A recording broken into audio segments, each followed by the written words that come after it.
Hello students, after the respiratory balance sheet, the next one is the amphibolic pathway.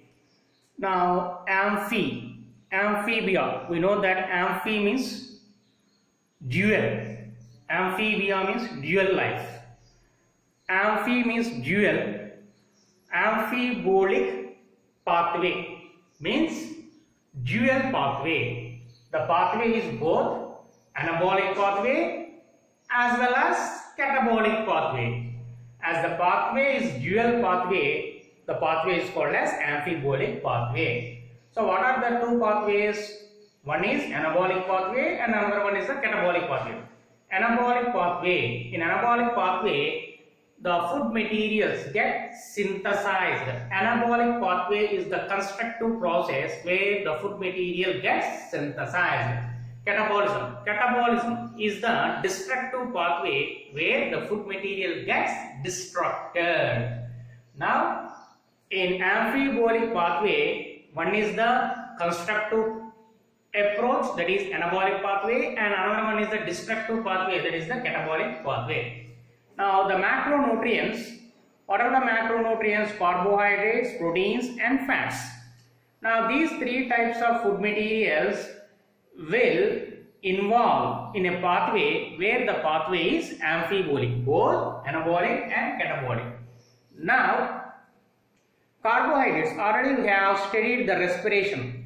Now, the simpler food, first the complex carbohydrates are digested into simpler food molecules, glucose. This glucose is absorbed into the blood, and from blood the glucose enters into the cells, where inside the cell, inside the cytoplasm of the cell, the glycolysis will take place, and after glycolysis, inside the mitochondria, the aerobic respiration will take place. Now, this glucose inside the cytoplasm of the cell completes the glycolysis. As a result of the glycolysis, we are getting the pyruvic acid. Now, this pyruvic acid enters into the Krebs cycle, oxidative decarboxylation of pyruvic acid and Krebs cycle. So, the pyruvic acid enters into the mitochondrial matrix for oxidative decarboxylation to form acetyl-CoA. This acetyl-CoA enters into the Krebs cycle in the same mitochondrial matrix to form alpha-ketoglutarate acid. The alpha-ketoglutarate acid will undergo oxidative decarboxylation. As a result of oxidative decarboxylation, carbon dioxide is released. Now, as a result of oxidation, NADH is also released. This NADH will participate in the electron transport chain for the synthesis of ATP, called as oxidative phosphorylation. Now, this is the Krebs cycle alpha-ketoglutarate acid. The same alpha-ketoglutarate acid is also formed by other type of macronutrients, proteins and fats.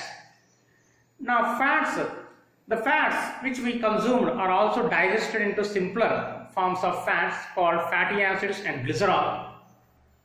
Among these two fatty acids and glycerol, the glycerol is further metabolized into glyceraldehyde. Glycerol, alcohol, metabolized into glyceraldehyde. This glyceraldehyde again forming the pyruvic acid again forming the acetyl-CoA. Next, what about the fatty acids?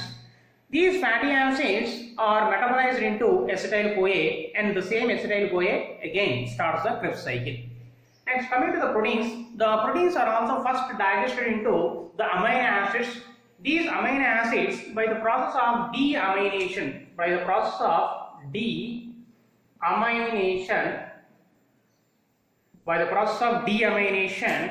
the amino acids are also converting into the acetyl-CoA.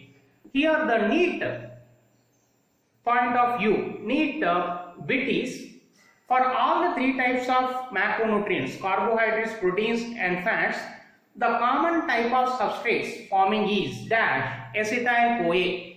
When all the three types of macronutrients, fats, carbohydrates and proteins are involved in metabolism, the common intermediate substrate forming is acetyl-CoA. I repeat, the common intermediate substrate formed by three types of macronutrients during metabolism is dash acetyl-CoA. Acetyl-CoA is the common intermediate substrate formed during the metabolisms of fat, carbohydrates and proteins. Next, this acetyl-CoA will start the Krebs cycle in mitochondrial matrix. Now, in Krebs cycle, the intermediate substrate alpha-ketoglutarate acid is formed. This formed alpha-ketoglutarate acid in the Krebs cycle will decide whether the pathway has to go in anabolism or whether the pathway has to go in catabolism. If the pathway is anabolism, that is the constructive process. Now, the alpha-ketoglutarate acid will involved in the anabolism for the synthesis of amino acids. As amino acids are synthesized, these synthesized amino acids will build up the body. That means these amino acids will convert into protein, and the formed protein will build up the body, the animal body or plant body. So the body is build up, body building. They are used for body building. So the alpha-ketoglutarate acids are acting as substrates for the synthesis of proteins for body building. As construction is happening, synthesis of proteins is happening, the pathway is anabolism. The same alpha-ketoglutarate acid, if energy requirements are needed, the same alpha-ketoglutarate acid will involve in the catabolic pathway, destructive pathway for the release of carbon dioxide, that is called as respiration. So, as the alpha-ketoglutarate acid of Krebs cycle is having two choices, to build up the body and to destruct, to completely oxidize the glucose, that is the destruction of glucose.